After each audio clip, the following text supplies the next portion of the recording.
Good morning, students. Today's topic is the clause. What do we understand by a clause? A clause is a group of words which has a subject and a predicate, and it is a part of a longer sentence. That is called as clause. What is the meaning of this? The meaning is that it is a part of one bigger sentence, that it cannot exist independently, although it has its own subject and predicate.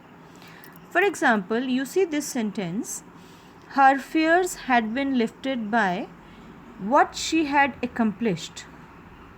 Now see the part which is written in dark, in bold, what she had accomplished. Right? Here she is subject, had is the verb, or had accomplished is the predicate. Right? In the same way, first part, her fears is the subject, had been lifted by is the second part or the predicate of the sentence. And both of these sentences are joined by a conjunction called what. Now see, here what you have seen is that her fears had been lifted by. You can write this all alone, right?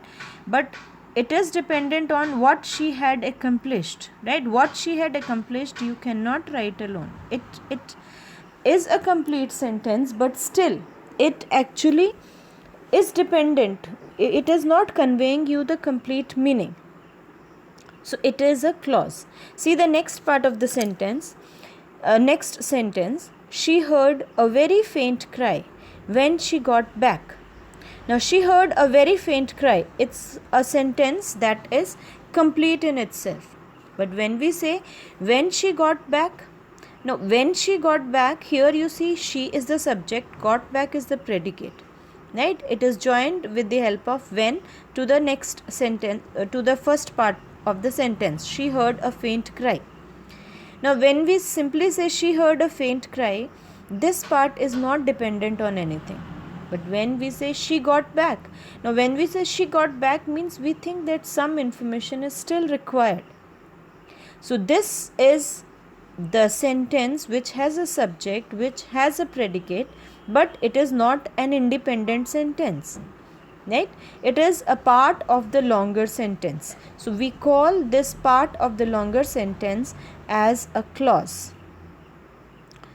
Right? The next one, I don't know where my courage came from. Or the first one we left, that is, walls were peeled away so that remains of rooms stood gaping open.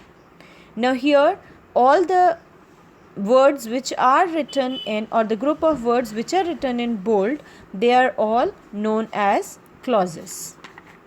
So I hope this part is clear to all of you. Let's move to worksheet number 4.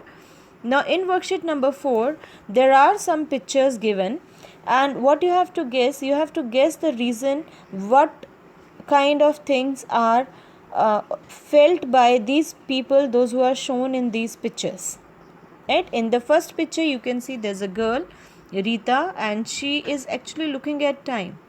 So she is feeling good because her friends are coming to meet her. You can see in the next one, here Mr. Sundar is laughing. Right? So Mr. Sundar is laughing because, what could be the reason he is laughing? Because he had heard a joke. Right? He has, you have to write because it is, so he has heard a joke. Someone has said a joke and he has heard that, and that's why he is laughing. Now see in the next one, this is Sujoy, and Sujoy is having a trophy in his hand, so he is feeling happy. Now Sujoy is feeling happy because he has won a trophy. Right? He has won a trophy. This girl is Ridhima, and this Ridhima is very angry. Now Ridhima is angry because her pen is stolen. Right? You can write some other things also, whatever comes in your mind, if you don't want to write the things what I am telling you. Okay, now see this lady, she is Mrs. Sharma, and she is sitting on the chair and she has fallen asleep. So why she has fallen asleep on the chair? Mrs. Sharma has fallen asleep because she is tired. Right? Now in the next picture you can see this is Mr. Rajput. Now he has question mark in his brain. That means he is thinking about something. So Mr. Rajput does not know what to do because he is confused. Now next is this boy, he is Srinivas and he is crying. So Srinivas is crying because his notebook is lost, right? Or his mother has slapped him. You can write anything. So you have to here just see one thing, that all the things, all the words which you have written after because, all of them are known as clauses because they have their own subject and predicate. You have written he has heard a joke, he has won a trophy, her pen is lost, right? So all of these things, they are actually having their own subject and predicate. So these all are known as clauses.